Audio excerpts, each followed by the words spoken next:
nobody asks for mental illness. In my head.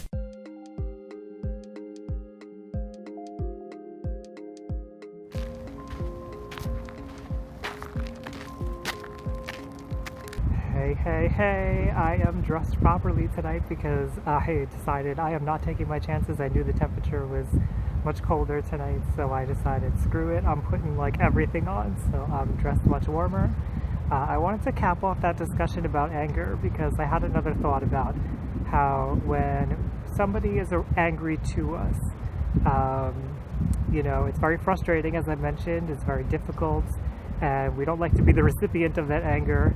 However, something that continues that person being angry is that we give in to their demands, or we just give up and do what they say. And there's a problem with that in that it reinforces their anger. It tells them that if I'm angry, then I will get what I want. I will get the outcome that I'm looking for. So, as I mentioned, Marsha Linehan talked about in that one video that I watched how she will say to the person, I don't like how you are talking to me. It doesn't make me feel like I want to help you.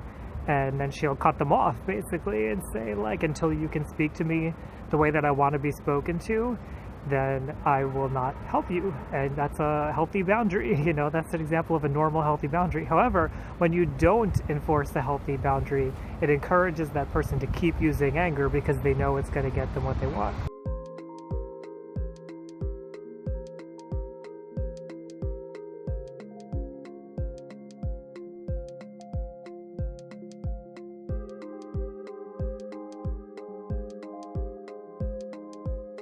I look so weird in this light.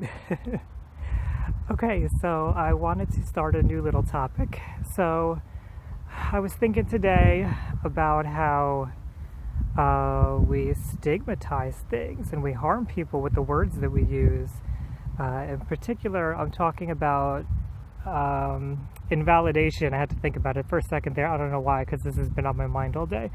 But invalidation. And invalidation is simply denying somebody's feelings, thoughts, or experience over something when that is true to them. That is what they experienced. And this happens all the time. It's a part of regular everyday life.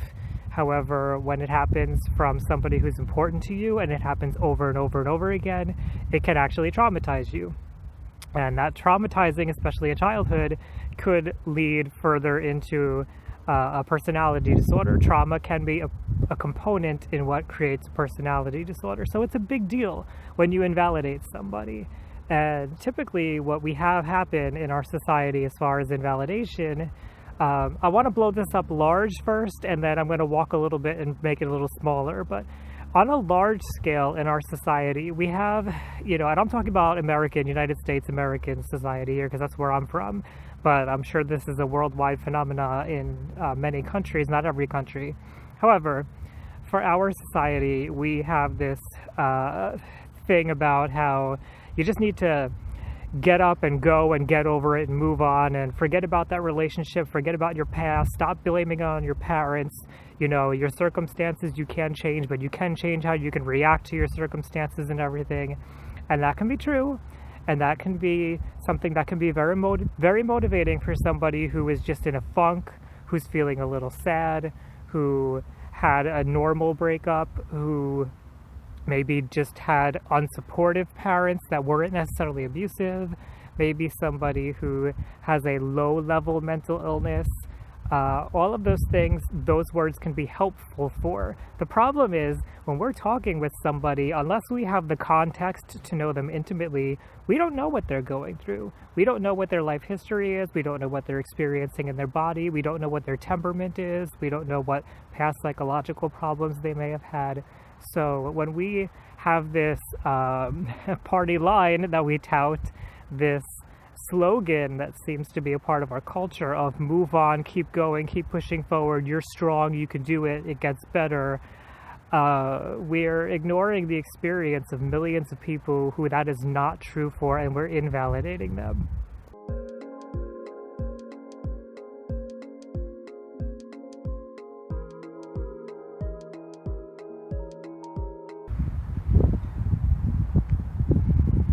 I need to start thinking about the thumbnail. Would this be a good thumbnail? I forget to think about the thumbnail, and then I get home and I'm like, oh crap, what am I going to use as the thumbnail? And then I have to get all creative and stuff. But alright, that aside, so what happens? We unfortunately invalidate people with these messages that are out there of how we just need to work harder. And this kind of comes from, I think, our history with the Industrial Revolution, and we got to a point where working harder actually got you somewhere. It actually made a difference, but that's not the case in many people's lives now, and especially for people who have mental illness or mental disorders, mental problems, whatever you want to call it. It's especially difficult. Sorry, the wind is killing my eyes again. I can't dress that. Anyway, so it's hard. It's hard to live in a world where people are telling you you just need to work harder. It's your own fault. It's you're to blame if you're not getting somewhere in life. When for many people that's just not the case. They were dealt the hand of mental illness. That's not something they asked for. Nobody asks for mental illness. Very few people ask for mental illness, and they're dealing with it as best they can. And it's not helpful to tell people who have mental illnesses, hey, well, you just need to work a little harder. It's your attitude. Fix your attitude, and you wouldn't be so in the place you are. So something I wanted to add on top of this is I think a lot of the people who give these messages of you just need to work harder, you just need to try a little bit better, when you're giving a message like that, you don't actually care about what the other person's going through. You're just saying some platitude that you think is going to make things better. It's just some saying. It doesn't really have any relevance on the person you're talking to's life. You're not caring about the context of what they're going through. You're not asking them how they're feeling. You're not getting to know why they're feeling that way. You're not listening to their history of who they are. And so in its essence, when you say things like this, you're acting narcissistically. You're only caring about your own vision of how that person's life should go. You're not concerned about their own vision of how their life is and what's going on. You're really just thinking about how you would like to see them get better, and although you think you're being helpful, you're really not thinking about that person at all. So be aware of that if you're somebody who continually tells people, just move on, just get over it, just push through it, because those messages are not helpful in many, many, many, many, many cases. It's not even like, I could say, well, it's only certain people that message is harming, but that harms a lot of people. So I would love to see us change this dialogue. I'm somebody who watches Gary Vaynerchuk because I am trying to build a business here. I'm sure many of you know him, and he put out this video recently about, how you need to stop making excuses and all this other stuff. And I get that that's his shtick, and I'm down with it. I get it, because I am capable of pushing through a lot of those barriers that I have. But a lot of people are not. There was a time in my life when that was not possible, and to hear somebody talking that way was only going to throw me deeper into a depression or deeper into feelings of shame. Remember, when you are blaming somebody else for their situation, you're probably not empathizing with them, and you're acting narcissistically. And I know that narcissist has become the buzzword for all things bad in life, and that's not true. However, I just wanted to put it out there, like, if you are somebody that thinks being a narcissist is a bad thing, well, then stop being one. Stop behaving that way.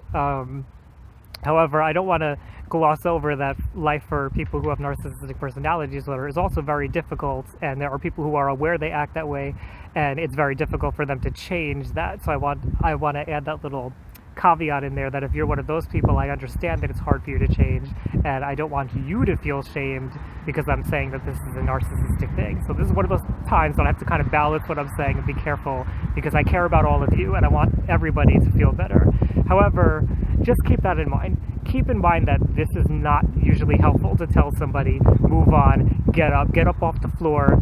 You're creating this situation in your own life. It can be helpful for some people who are in a healthy enough mental state where, like I said, they may have a low-level mental illness, or they may just be feeling sad, which is not a mental illness, and that may be enough. But for a lot of people, that is not the case.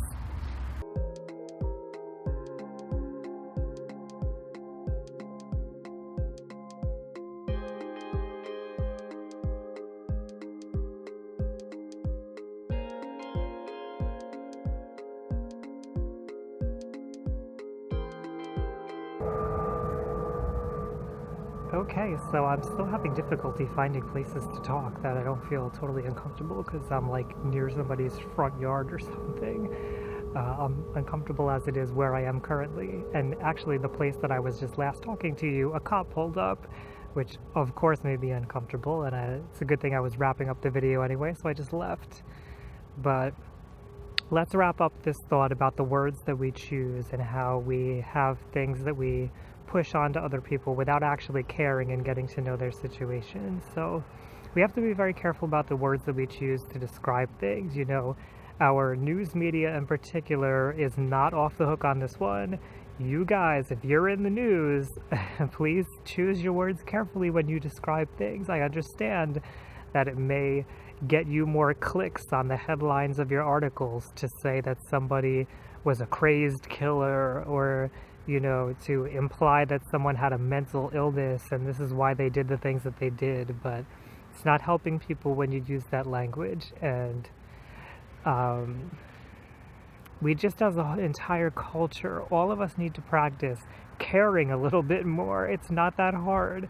You just, and this is actually something I wanted to get to, if you're asking for a solution to this, because you know I'm saying please like stop telling people to just move on, to get over it or whatever, the solution is to ask people how are you, and actually mean it and actually care and put yourself aside for the moment and listen.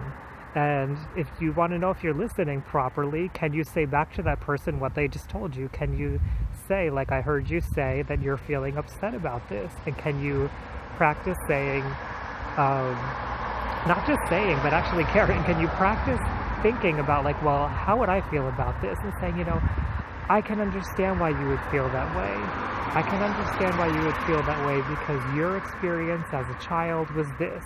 Or I could understand why you feel that way because I know you were really excited for this coming up and now you're disappointed that it's not happening. Like, can you really get inside that person's shoes, get inside their mind, get inside what it might be like for them and empathize?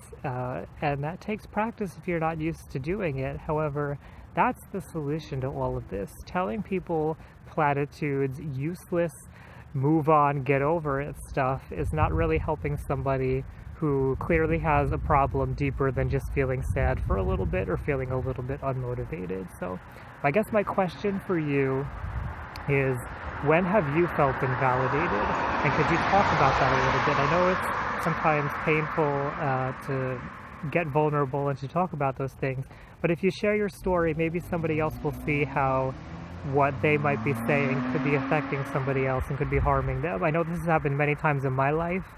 Oh gosh, I'm not going to be able to think of an example on the spot, but I know this is something that happened over and over and over and over again. I know I can think of a particular time that I was arguing back and forth with somebody, but I don't know the specifics.